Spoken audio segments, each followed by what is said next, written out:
Amém. A graça e a paz do nosso Senhor Jesus Cristo.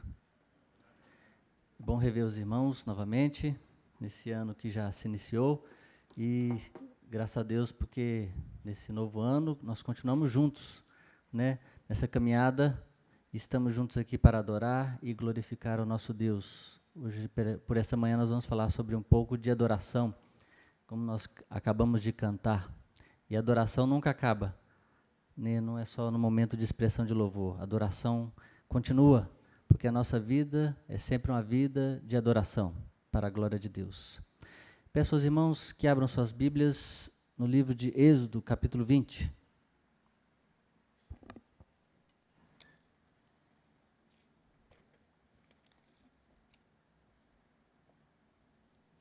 Êxodo, capítulo 20.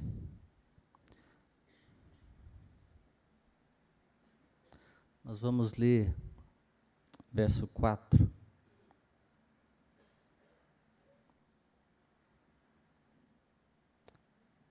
Êxodo capítulo 20, versículo 4. Diz assim a palavra de Deus: Não farás para ti imagem de escultura, nem semelhança alguma do que há em cima nos céus, nem embaixo na terra, nem nas águas debaixo da terra. Vamos continuar lendo versos 5 e 6 também. Não as adorarás, nem lhes darás culto, porque eu sou o Senhor teu Deus, Deus zeloso, que visita a iniquidade dos pais nos filhos, até a terceira e quarta geração daqueles que me aborrecem. E faço misericórdia até 1000 gerações daqueles que me amam e guardam os meus mandamentos. Só até aqui. Vamos orar mais uma vez. Feche seus olhos, abaixe suas cabeças. Senhor, obrigado, ó Pai, pela tua palavra. Fala, Senhor, agora aos nossos corações. Prepara a nossa mente, nossos corações, nossos ouvidos, ó Pai, para estarmos atentos àquilo que tu tens para nós, ó Pai, nessa manhã. Que possamos ouvir a tua palavra, Senhor. Que eu não venha aqui falar de mim, mas venha falar de ti, Senhor, pois eu creio no poder do teu Santo Espírito. E que tudo, ó Pai, seja para a honra e glória do teu santo nome. Em nome de Cristo Jesus, nós já agradecemos. Amém. Meus irmãos, fui convidado para falar nessa série sobre os 10 mandamentos. O pastor Jailson falou a vocês domingo passado sobre o primeiro mandamento. E hoje nós vamos falar um pouco sobre o segundo mandamento, que acabamos de ler aqui. E ele está muito ligado ao primeiro mandamento. Aliás, os 10 mandamentos estão ligados uns aos outros, mas o segundo está intimamente ligado ao primeiro, como nós iremos perceber. Eu queria fazer um comentário. Dizem que aquela obra da Mona Lisa, de Leonardo da Vinci, alguns dizem que ali é um autorretrato de Da Vinci, a sua autoimagem na figura ali da Mona Lisa, da Gioconda, né? E eu achei interessante trazer isso para nós, porque ali vê-se a imagem de Da Vinci refletida ali. Da Vinci desenhou, pintou uma imagem, a sua própria imagem, a sua própria semelhança. E os ídolos e as imagens são isso. Elas refletem a própria imagem, a própria imaginação do homem. E também o homem acaba se tornando a própria imagem, acaba se tornando como o próprio ídolo. George K. Bailey, um pastor, escritor americano, presbiteriano, mais conhecido como G.K. Bailey, ele tem um livro intitulado Você se torna aquilo que adora. Você se torna aquilo que adora. E ele fala muito do que a Bíblia diz em Isaías, no Salmo 115, onde diz que o artífice, o mestre, que faz a escultura de um ídolo, ele acaba se tornando como aquele ídolo. O Salmo 115 diz que o ídolo não vê, o ídolo não fala, o ídolo não toca, não apalpa, e assim se torna aquele que o faz, e aquele que o adora. Se torna cego, se torna mudo e inerte, sem vida. Isso que a palavra de Deus nos ensina. Deus também nos ensina através de sua palavra que a idolatria ela é comparada ao adultério, porque é como uma traição a Deus, é como uma infidelidade, porque o homem deixa de adorar o único e verdadeiro Deus, como diz o primeiro mandamento, adorarás somente ao teu Deus, e só a ele darás culto, e começa a adorar outros ídolos. Isso é uma traição, uma infidelidade. O falecido pastor R.C. Sproul, ele diz que o pecado é uma traição cósmica, porque quando o pecado entrou no mundo, atingiu todo o cosmos, todo o universo, por isso é uma traição, um adultério cósmico. Calvino diz sobre um senso de divindade que Deus colocou no homem. Quando Deus criou o homem, ele o criou para adorá-lo, glorificá-lo. E há dentro de nós, de cada um, senso de divindade, esse senso divinitatis, que Calvino chama no latim. Então, todo homem tem esse senso de adoração. E se ele não adorar ao Deus verdadeiro, se ele não conhecer o Deus verdadeiro, ele vai adorar outro Deus, ou adorar a si próprio, ou a criatura.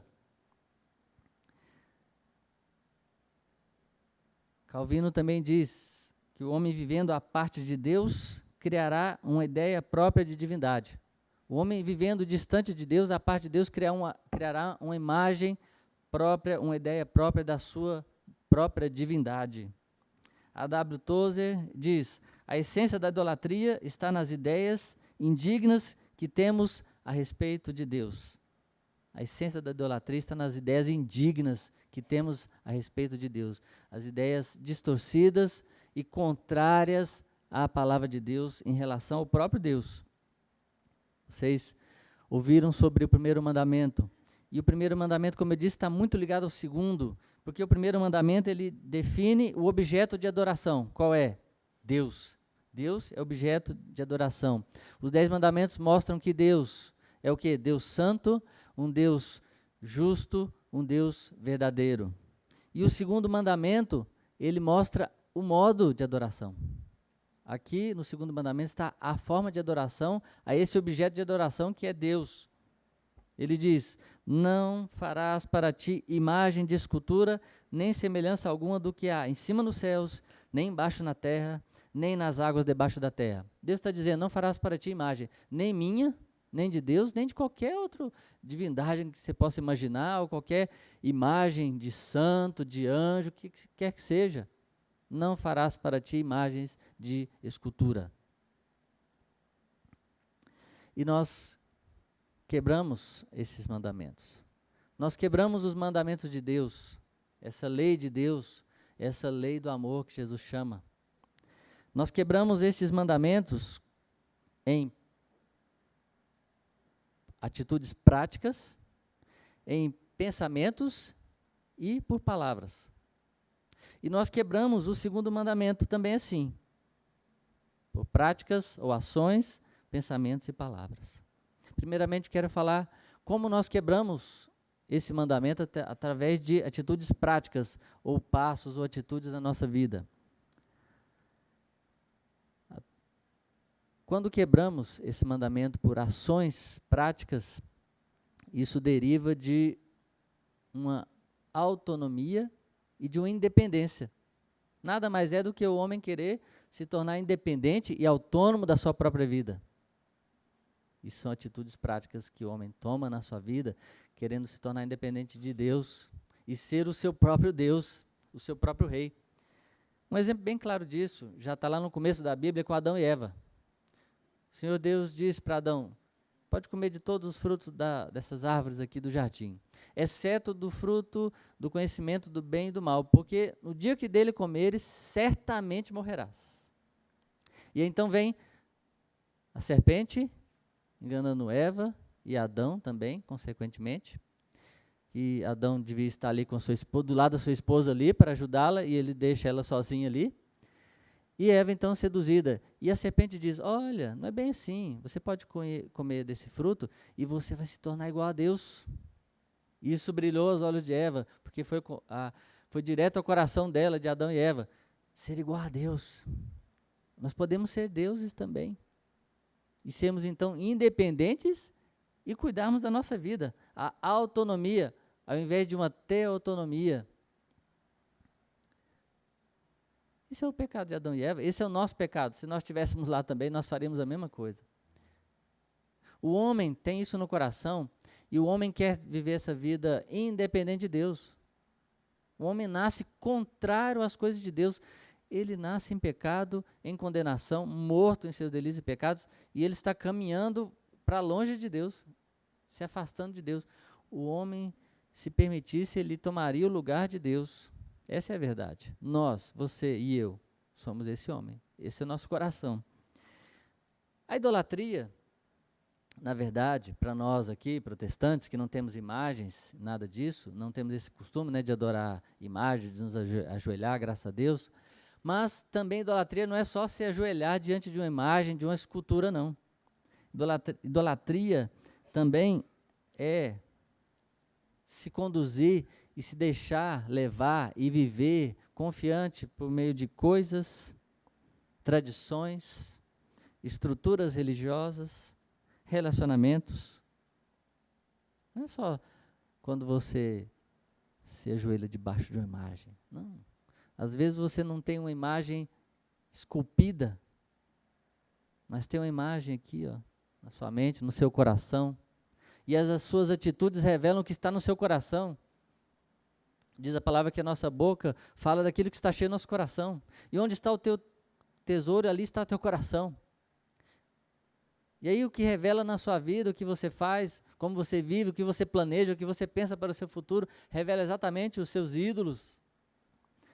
E às vezes estão em coisas, não estão em Deus, não está na sua palavra, não está em Cristo, mas está em coisas. Às vezes vivemos para ter e obter coisas. E já ensinamos nossos filhos desde pequenininhos a ter coisas. Olha, se você for bonzinho, você vai ganhar isso. Se você for bonzinho durante o ano inteiro, no Natal você vai ganhar um presente. Já ensinamos nossos filhos assim, viver pelo mérito. Ele acha que sendo bonzinho, ele vai ganhar coisas. E aí ele é bonzinho, e ele faz coisas certas, e deve fazer mesmo, e deve obedecer os pais mesmo, porque isso está na palavra de Deus, mas aí distorce, porque ele entende que não, ele não aprende que deve obedecer aos pais por causa da palavra, mas porque ele vai ganhar coisas. E assim cresce. E assim nós vivemos toda a nossa vida, atrás de coisas e bens. Às vezes, a tradição ou estruturas religiosas se tornam deuses para nós. Às vezes nós olhamos para nós, para a nossa igreja, para a nossa tradição, para a nossa igreja histórica, e olhamos, nossa, como nós somos diferentes dos outros, né? Nossa, é muito melhor. Praticamente perfeito. Nossa doutrina é perfeita. Doutrina calvinista. Não estou aqui contrário, não. Pelo contrário, eu sou calvinista. Eu ainda digo mais, eu sou calvinista e flamenguista. Amém? Mas às vezes nós idolatramos essa doutrina, nós idolatramos a nossa tradição, a nossa igreja e colocamos ela no pedestal. E só a gente vai para o céu. Tomemos cuidado, que às vezes nós fazemos da nossa religião, da nossa tradição, da nossa teologia, da nossa doutrina, ou de homens de Deus, que foram homens de Deus mesmo, como ídolos. E nos vangloriamos por isso. Às vezes colocamos relacionamentos como ídolos e vivemos em função de relacionamentos de outros. Às vezes o seu Deus é o seu cônjuge. Às vezes você ama tanto o outro que se ele deixar de ir para a igreja, ou se ele se afastar de Deus, ou se ele exigir que você não vá mais para a igreja, ou se afaste do seu Deus, você deixa. E aqui já é um alerta para os jovens, para aqueles que estão namorando, ou estão procurando um namorado ou namorado, procure aqueles que estão na igreja, não vai procurar fora não. Ainda mais aqui igreja grande dessa, daqui a pouco vem carnaval aí, né? É o lugar de procurar um namorado na igreja, na casa de Deus. Porque às vezes você olha uma moça, um rapaz muito bonito, muito belo, mas não é crente. Não tem os mesmos entendimentos que você tem, a mesma fé que você tem. E aqui, daqui a pouco você quer ter um namoro missionário. Não, mas ela vai se converter, vou pregar para ela, vai se converter. Olha como é que é linda. E se torna uma deusa para você, ou um deus para a menina. E acaba te afastando, às vezes, de Deus, do verdadeiro Deus. Mas eu amo, é a mulher da minha vida. Ou às vezes alguém revelou, né? Deus revelou para mim. Você é a mulher que Deus preparou para mim. Será?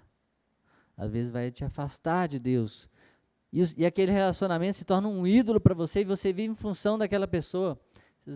Esses dias eu estava vendo um programa de relacionamentos e uma mulher que tinha filhos com outros homens e agora estava sozinha e estava namorando outro e ela queria se casar com esse homem, mas ele não queria nada com ela, de casamento, nada.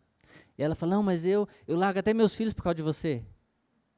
Você é minha vida, você é meu tudo, meu porto seguro. A mulher estava louca e ela tinha problemas mesmo. E aquele homem era um Deus para ela. Ela falou que largava até os filhos dela, pequenos, para viver com aquele homem. Porque ele não queria casar com ela porque ela tinha 4 filhos.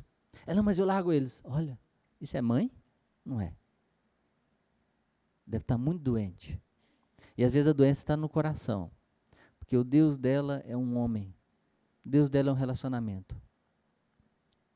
Eu aprendi e digo para minha esposa, ela sabe disso, quando eu entrar no seminário para ser pastor, e eu casei primeiro, depois me tornei pastor, né? Aí ela fala, você acabou me enganando, hein? Falei, fui eu não, Deus preparou isso.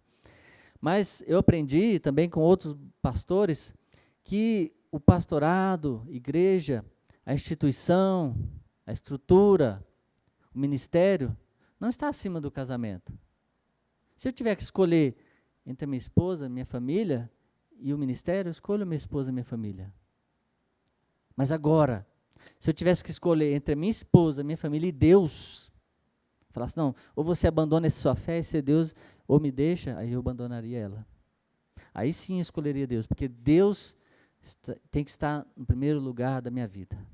Estão entendendo? Por isso que eu falo que não é estruturas religiosas, tradições também às vezes se tornam deuses. Não. Você está atrapalhando meu ministério. Deus tem uma mulher que vai ser a bênção no meu ministério. Não é você não, você está me atrapalhando. Então eu vou largar essa mulher porque ela está atrapalhando meu ministério. Deus nunca falou isso para você não, você está enganado. E se alguém revelou, alguma profetada aí, isso não é de Deus não. É do diabo. Do lapeta, como diz um antigo pastor meu. Capeta não, lá, né? Cá não, lá, lapeta. E às vezes, meus irmãos, algumas igrejas distorcem Deus, religião, a palavra de Deus. Próprios pastores e igrejas evangélicas, que se dizem evangélicas,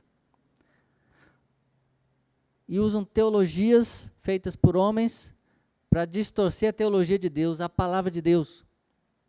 Essa tal da teologia da prosperidade. Isso é uma distorção da palavra de Deus. Isso é uma idolatria. Que você deixa de adorar a Deus e começa a adorar o dinheiro. E a palavra de Deus condena isso. Você não pode servir a 2 senhores. Ou você vai amar um e odiar outro. Você não pode servir a Deus e a Mamon, ou seja, o Deus das riquezas. É igual um cachorro que tem 2 donos. Ele vai passar fome. Pode ter 2 donos, ele tem um dono. E o seu dono é Deus. E a teologia da prosperidade faz isso com as pessoas. Só fala em dinheiro, só fala em prosperidade. E a pessoa dá o dízimo, dá a oferta, para quê? Para ganhar mais. Ela não está fazendo aquilo por gratidão, por amor à casa de Deus, por amor ao evangelho, à pregação do evangelho, à evangelização, a missões. Não, ela está fazendo pensando nela, eu vou ganhar mais. Então, tem pastores que dizem assim, você quer ganhar quanto? Quer ganhar uns 10 mil reais. Então dá 10% disso já. Profetiza na tua vida, dá 10% disso que é o que você vai ganhar. Isso é adoração, isso é idolatria à riqueza, ao dinheiro. E as pessoas fazem isso porque realmente elas querem isso. E o Deus delas não é o Deus verdadeiro, o Deus dela é um Deus falso, é o Deus do dinheiro. E elas vão lá para ganhar dinheiro. Isso é a teologia da prosperidade. Se você está doente, porque você não tem fé, ou porque você não ofertou esse mês, você não deu dízimo, você vai ficar doente, você vai perder o emprego, você vai ficar pobre. Tudo que você está passando é porque você não está ofertando, você não está dando. E aí eles falam, não, é porque é fé, né? Usa a palavra fé para legitimar isso. Mas não é fé no Deus verdadeiro, é fé nas riquezas. A Bíblia também condena essa questão da riqueza, a avareza. Ela diz que a avareza é comparada à idolatria. Que a pessoa que é assim, ó, ela quer guardar o dinheirinho dela debaixo lá do colchão, esconder, não dá para ninguém, não ajudar ninguém. E dá para a igreja? Dá para pastor? Estou vendo esses pastores tudo aí andando de jatinho, vou dar dinheiro para a igreja não. Vou guardar meu dinheirinho aqui. Avareza. E não ajuda o próximo, só pensa em si mesmo. Isso também é idolatria. E por essas atitudes, você conhece o que está no coração da pessoa. E como é que você tem vivido? Como é que você aprendeu? Como é que você vive? Como é que você tem ensinado seus filhos? Cuidado para que não sejamos também idólatras e adoremos coisas ao invés do Deus verdadeiro. Cuidado com as atitudes. Olhe para a sua vida e veja como você tem vivido, como você tem se portado. Nós fizemos agora um pouco um momento de confissão de pecados, um momento maravilhoso que temos no culto, na nossa liturgia, para a gente parar e olhar para a nossa vida. Nem que seja pelo menos a semana que se passou. Como é que eu passei essa semana? Como é que eu tenho andado diante de Deus? Como é que tem sido minhas ações, minhas atitudes? O que tem revelado o meu coração? Será que eu tenho adorado o Deus verdadeiro? Ou adorado qualquer outro ídolo? Essa é a nossa vida, que está no nosso coração. Querer uma vida de autonomia, de independência distante de Deus. E nós não podemos viver uma vida distante de Deus. O Senhor Jesus diz, sem mim, nada podeis fazer. Sem Cristo, nós não somos nada. Você tem que aprender a descansar no Senhor. Você tem que aprender a confiar no Senhor. Confia no Senhor, descansa no Senhor e espera nele. Não estejais ansiosos pelo dia de amanhã, com o que haver de comer, de vestir. Confia no Senhor. Vivei hoje, mas vivei para a glória de Deus. Vivei na dependência do Senhor. Se você dá seu dízimo e sua oferta, porque você está confiando no Senhor, que aquilo não vai faltar. Porque o meu sustento é o Senhor que me dá.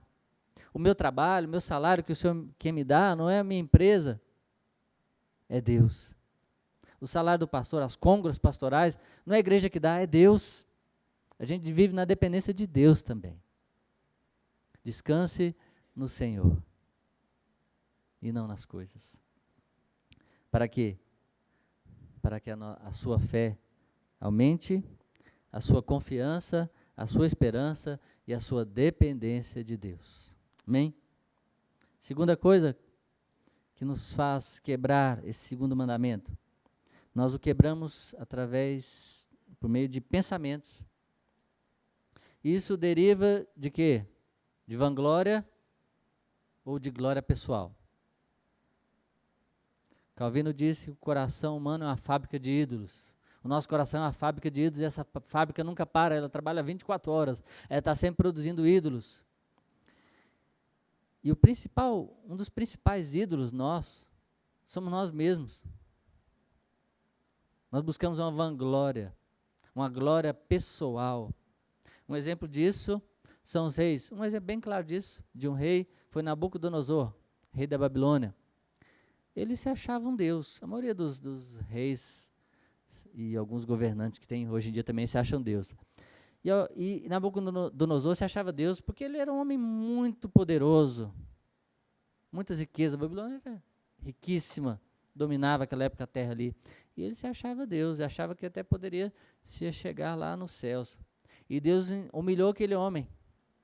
Diz a palavra lá em Daniel que ele se tornou como um animal. Seu cabelo todo desgrenhado, passou a viver junto com os animais do campo. Aquele homem ficou louco. A sua idolatria a si mesmo o tornou louco. Aí depois, graças a Deus, Deus restabeleceu o senso dele, ele voltou ao normal. Eu falei, meu Deus do céu, o que eu estava fazendo? Eu vi que eu não sou nada, eu me tornei aqui um bicho. Só há um Deus, o Deus verdadeiro, Deus criador dos céus e da terra. E eu não sou esse Deus. Nabucodonosor entendeu isso. Mas às vezes nós deixamos nos levar pelas vanglórias pessoais. Nossos pensamentos. Às vezes a gente não fala, né? Muito difícil a gente falar isso, ninguém vai falar isso. Mas pelos nossos pensamentos. Nós pensamos, nós gostamos de algumas coisas. Reputação, moralismo. Às vezes nós nos vangloriamos pela nossa reputação. Reputação, às vezes, pelo nosso status, pela posição que nós chegamos. Consegui chegar na posição que estou hoje. Consegui construir tudo o que eu consegui hoje em dia por muito trabalho, esforço. Ou eu sou uma pessoa que posso andar de nariz, de cabeça erguida. Não devo nada para ninguém. Não precisei de ninguém. Não devo nada. Ou porque eu sou um crente, olha, estou sim com Deus. Sou um crente top, de elite. Não tem ninguém para falar nada de mim. Vivo uma vida com Deus, dou meu dízimo, venho na igreja todo dia que tem reunião de oração, ajudo os pobres, sou casado há tantos anos, meus filhos estão todos na igreja, olha que maravilha, olha aqueles meus filhos lá. E aí a sua reputação se torna o seu Deus, você começa a se vangloriar. E às vezes a gente gosta que as pessoas elogiem a gente. Todo mundo gosta.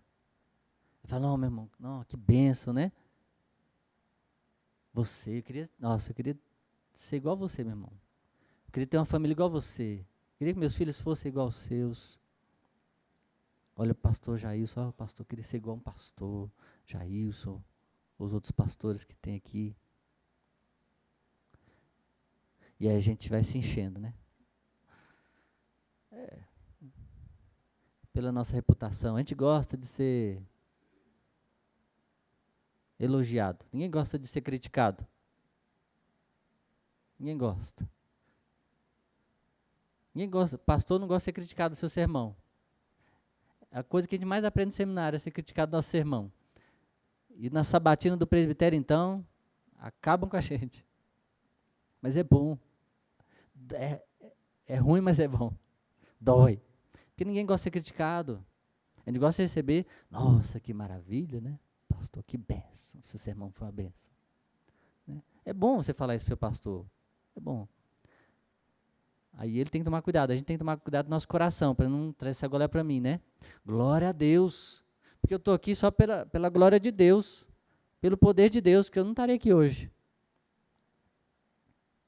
A gente prega na congregação pequenininha, poucas pessoas.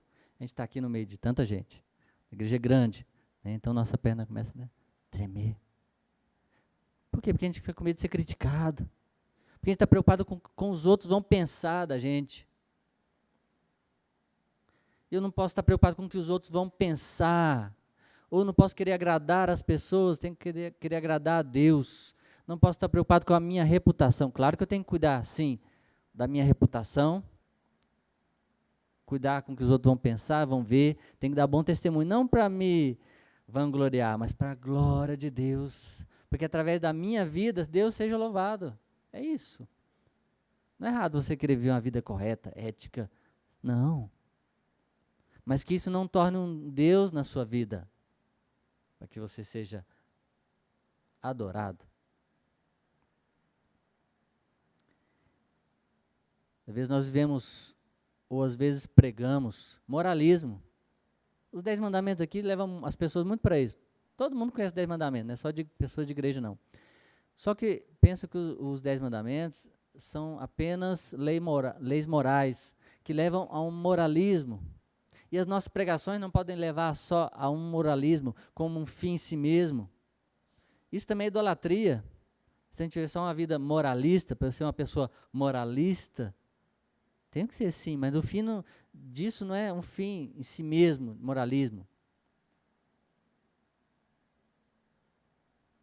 O fim daqui dessa lei, desses mandamentos, dessas leis morais, como Jesus o reduziu ou resumiu em 2, é a lei do amor. Os 10 mandamentos aqui são a lei do amor, sendo que os 4 primeiros dizem amor a Deus. Em primeiro lugar, amor a Deus. E os outros 6, em relação ao próximo, amor ao próximo, amar o próximo como a si mesmo. Então é a lei do amor e não do moralismo. Então, se eu vivo uma vida moral e ética, é para, em primeiro lugar, em amor e gratidão a Deus pelo que Ele já fez por mim, e amor ao meu próximo, e o cuidado pelo meu próximo, não amor próprio. É isso que os mandamentos dizem, a lei do amor. E às vezes nós damos valor e criamos ídolos através dos nossos pensamentos, do nosso coração, dos nossos desejos, dos nossos planos. E às vezes através das nossas opiniões. Já viu pessoa que é teimosa e gosta de um debate? Gosta de brigar. Não tem problema debater, discutir, né, conversar. O problema é brigar. E às vezes os debates, alguns se tornam brigas. Porque um tem uma posição, o outro tem outra discordante. E isso acontece até na igreja, até entre pastores, né? Às vezes um tem uma opinião, o outro tem outra. Não tem problema ter opiniões diferentes. Não tem problema. O problema é não respeitar a opinião do outro. Porque muitas vezes as pessoas não respeitam. Porque ela endeusa a sua opinião própria. Isso alguns chamam de pessoas opiniativas. Já ouviu essa palavra, né? Estranha, né? Opiniativas. Não é pessoa que tem opinião, a pessoa opiniativa é a pessoa que tem opinião própria e ela ama a sua opinião própria. E ela morre para defender aquela opinião dela, mesmo que estiver errada. Ela não aceita. E tem pessoas que têm uma opinião sobre uma coisa e eles vão até o fim. Custe o que custar, passar por cima de quem quer que seja, mas para defender a sua opinião própria. E o Senhor Jesus nos ensinou a sermos humildes. E às vezes o outro está certo, está até errado, você está certinho. Mas aí você está vendo que o negócio vai dar uma briga, vai dar confusão, vai criar uma inimizade. Então deixa o outro, tá bom, meu querido, tá bom. Isso eu trago para o casamento também. Às vezes marido e mulher estão na discussão. Isso é muito comum, né? Acontecer. Um tem opinião, outro tem outra. E aí começa a discutir. Ah, mas é porque eu falei, mas eu estou certo, eu já avisei, não sei o quê. Não, mas você está errado, não sei o quê. E a briga vai aumentando. E aí daqui a pouco, de discussão, torna-se ofensa e às vezes coisa pior. Porque um não abre mão da sua opinião, da sua razão, do seu direito. Eu não abro mão. Eu estou certo.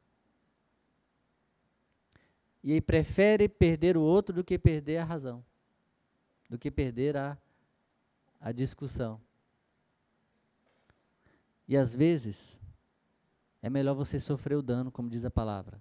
Sofrer o prejuízo. Tá bom, meu amor, você está certa. Às vezes ela está errada. Deixa.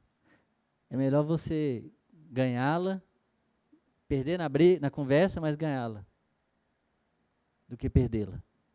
E vice-versa. É assim que a palavra nos ensina, sermos humildes. Isso chega a um ponto máximo que é o do perdão. Perdão, basicamente é isso.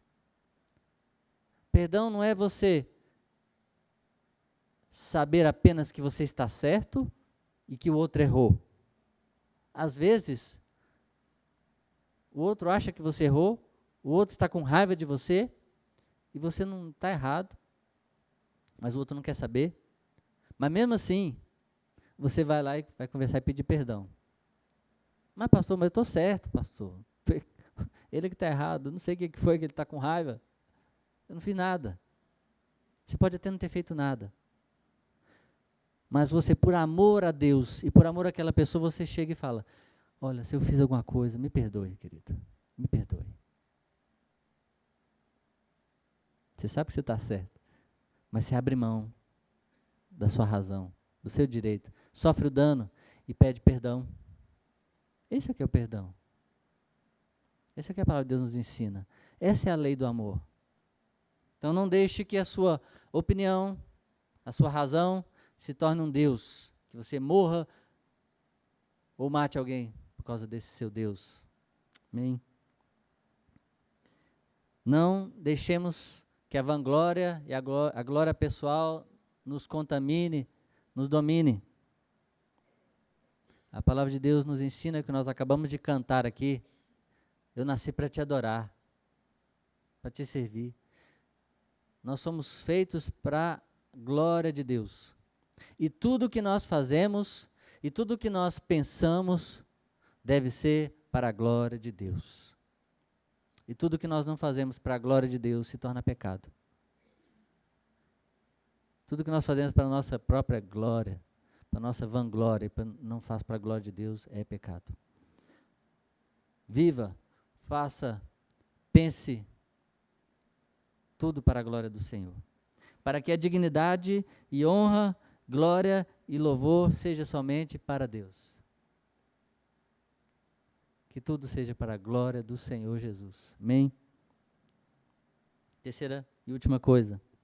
Quando nós quebramos esse mandamento por meio de palavras, isso revela, quando quebramos esse mandamento por meio de palavras, isso revela uma irreverência e uma falta de temor. Um exemplo disso na Bíblia, quando o povo de Israel, após ser liberto do cativeiro, e está ali no deserto, e Moisés então sobe ao monte e se demora ali recebendo a mensagem de Deus, os 10 mandamentos, e Moisés está demorando, e o povo então impaciente, o que eles fazem? Vamos construir um próprio Deus para a gente. Moisés foi embora, sumiu com Deus, então vamos fazer um Deus para a gente. E aí fazem o quê? Um bezerro de ouro. Olha o que revelou ali por meio de palavras. Vamos fazer um Deus para nós. E vamos adorar esse Deus e vamos falar, esse foi o Deus que libertou a gente do Egito. Isso é uma atitude de reverência, de falta de temor a Deus, porque eles esqueceram que era o Deus verdadeiro. Aquele Deus que os livrou do cativeiro de tantos anos, que abriu o mar vermelho, que tirou a água da rocha, que mandou o maná do céu para os alimentar. Eles esqueceram de tudo isso, rapidamente, esqueceram desse Deus, e irreverentemente e sem temor a Deus, fizeram outro Deus para eles, construíram outro Deus. E muitas das vezes nós fazemos isso.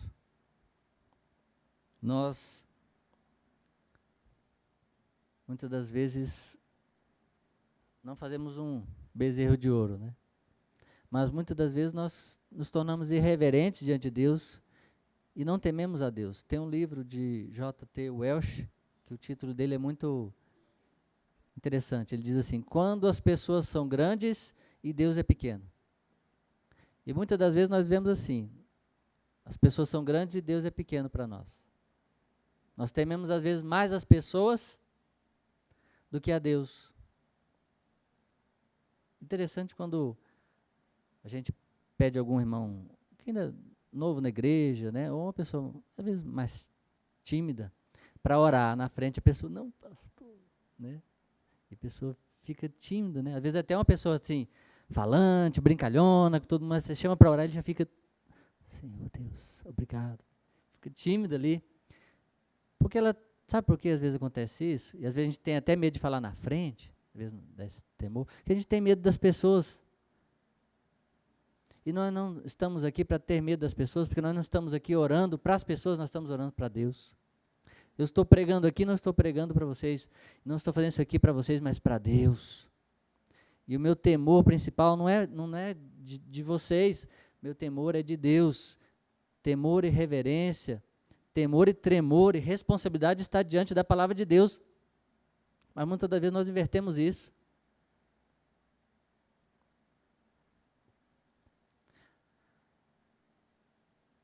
As pessoas, muitas das vezes, chegam diante de Deus de forma errada.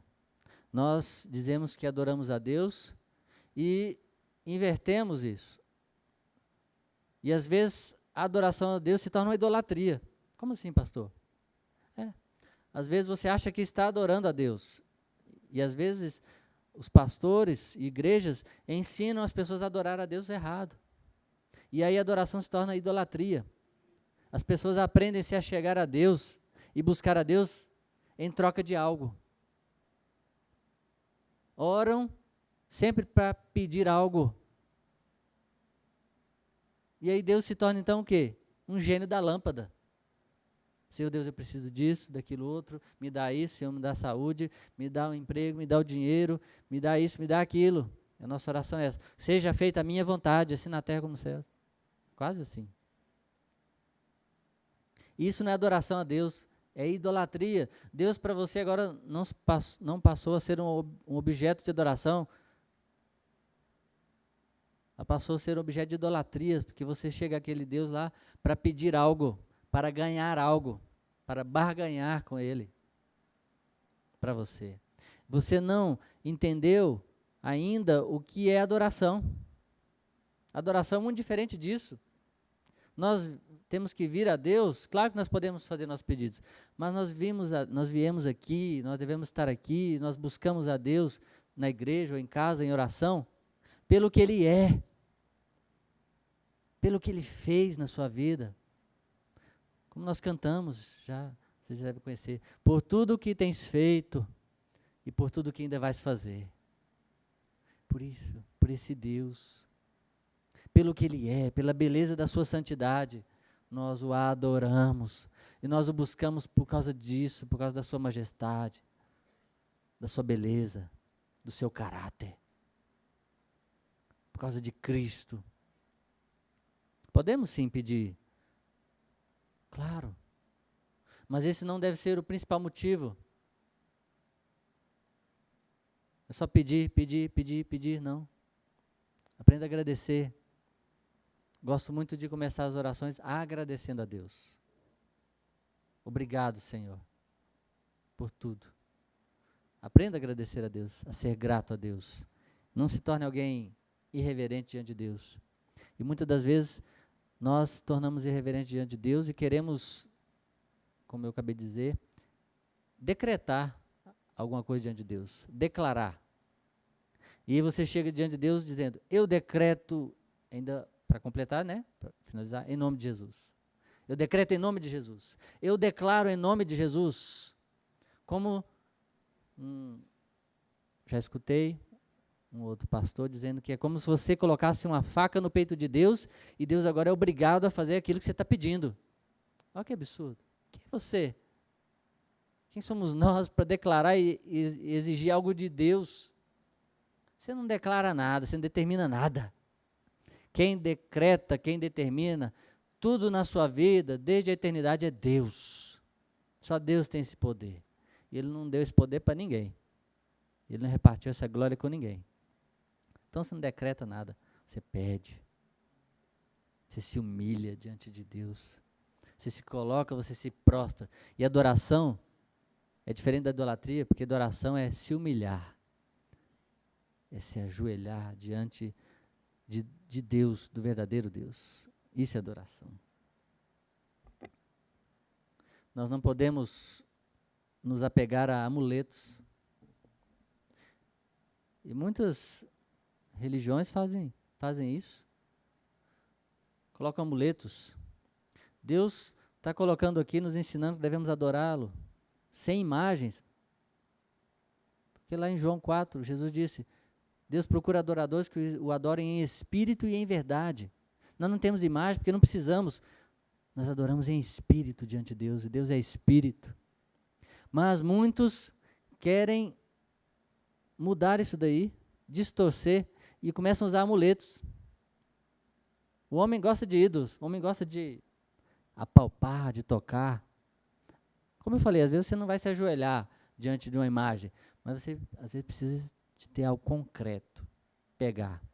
E algumas igrejas, para satisfazer esse coração do homem, colocam amuletos, ídolos, superstições. Quer ver exemplos? E às vezes eu escuto rádio, né? E tem igrejas que fazem campanhas.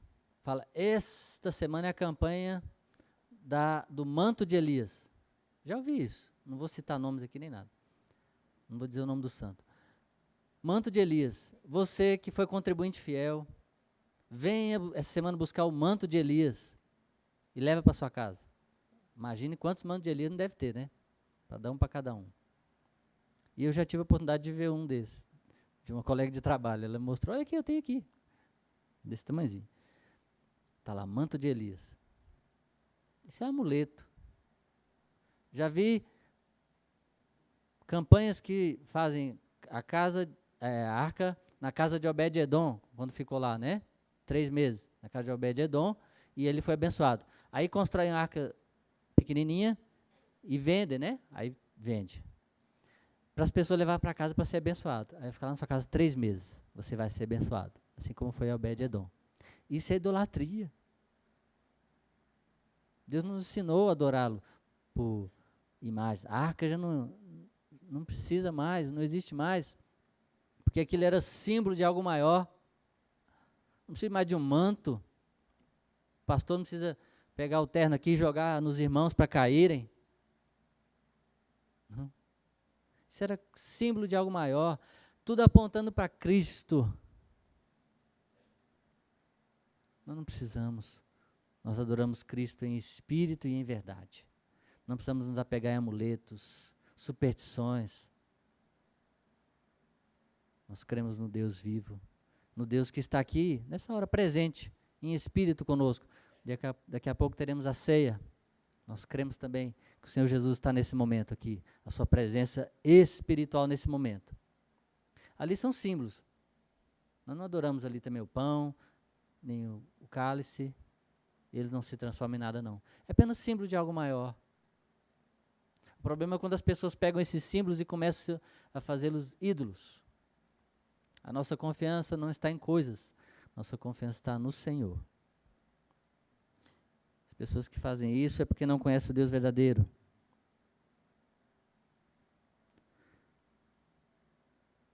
Para que tenhamos mais conhecimento de Deus. E quanto mais você conhece e tem intimidade com Deus, mais você o teme, mais você reverencia. Quanto mais você conhece, quanto mais você aprende de Deus, mais você o teme, mais você o respeita. Não é um medo, né? Um terror, é temor, é um respeito, reverência a Deus. E quanto mais você o teme, mais você o reverencia, mais você o adora, mais você vai o conhecendo e mais você tem intimidade com Ele. A palavra de Deus diz que o princípio da sabedoria é o temor a Deus. Nós devemos temer a Deus, ao nosso Deus. Chegarmos diante de Deus de forma reverente, humilde, submissa à sua inteira vontade. Assim como o Senhor Jesus Cristo nos ensinou.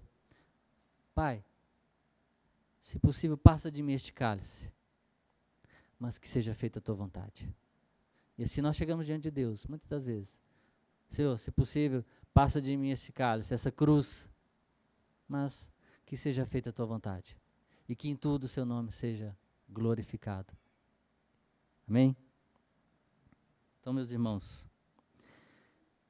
o segundo mandamento nos ensina que o objetivo dele, não farás para ti imagem de escultura.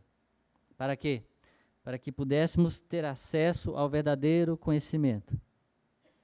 Para que não adorássemos a Deus de acordo com algo que fosse fruto da nossa imaginação, mas através da revelação de Deus, através da palavra de Deus, do seu conhecimento verdadeiro. Para que o soberano, o Senhor, não se torne o servo, não para nossa satisfação própria, para que nós não nos acheguemos a Deus para pedir só para nós, mas que cheguemos como servos diante do verdadeiro Deus e Rei soberano das nossas vidas. E para que também mostrasse que a sua palavra era o suficiente. Para que o Logos, o Evangelho, o Verbo encarnado, Cristo, fosse suficiente. Para que Jesus baste em nossas vidas. O Evangelho é muito simples. O Evangelho é apenas Cristo e mais nada. É só Jesus e mais nada que basta. Não precisa de mais nada, não precisa acrescentar nem regrinhas, nada mais. Não precisa de amuletos, nada. Só Jesus. Solos Cristo, como nós aprendemos. Que Cristo seja a verdadeira imagem de Deus na sua vida, porque Ele é a verdadeira imagem de Deus. E para que o adoremos em espírito e em verdade. Para que nós nos tornemos semelhantes, não aos nossos ídolos, mas nos tornemos semelhantes a Cristo. Para que sejamos feitos realmente, a cada dia mais, a sua imagem e semelhança. E eu fico aqui com uma frase de Agostinho, que ele diz: Senhor, Tu nos criaste para Ti, e o nosso coração não encontra repouso até que descanse em Ti. Nosso coração é assim. O coração do homem é assim, ele busca algo para ser preenchido nesse vazio. E graças a Deus porque Ele já nos achou. Ele nos encontrou e preencheu esse nosso vazio. E que nós possamos viver de forma digna desse Deus. Não enchemos, não entulhemos nossos corações com lixo, com outros ídolos, mas que apenas Cristo reine soberanamente em nossos corações, em nossas vidas, por meio das nossas ações, das nossas palavras e dos nossos pensamentos, para que o nome do Senhor Jesus seja louvado e glorificado. Amém? Vamos ficar de pé, vamos orar?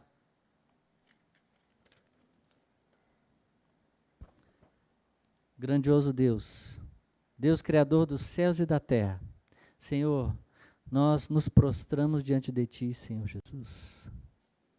Diante da Tua, Senhor, nós que não somos nada, somos apenas pó, barro, criaturas.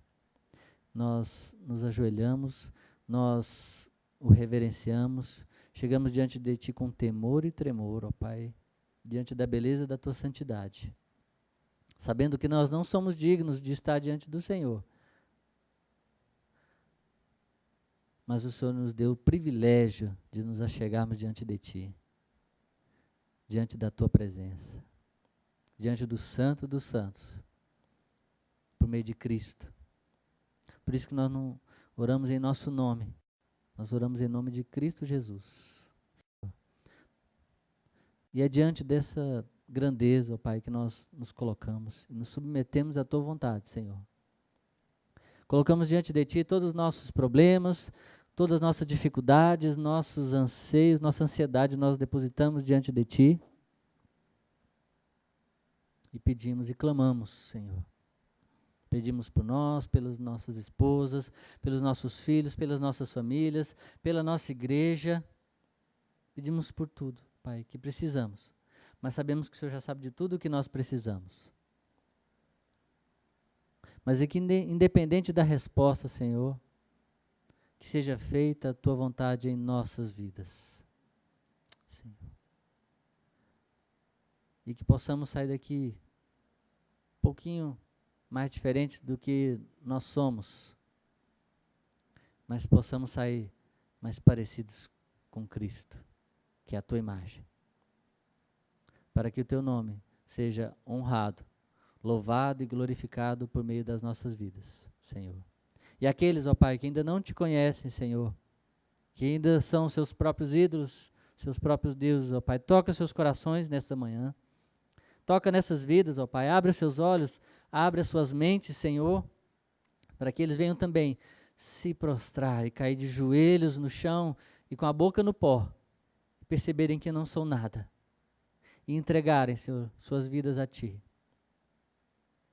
e entrarem, ó Pai, para essa família, dessa multidão que o Senhor separou para serem Teus servos, Seus adoradores, Seus filhos.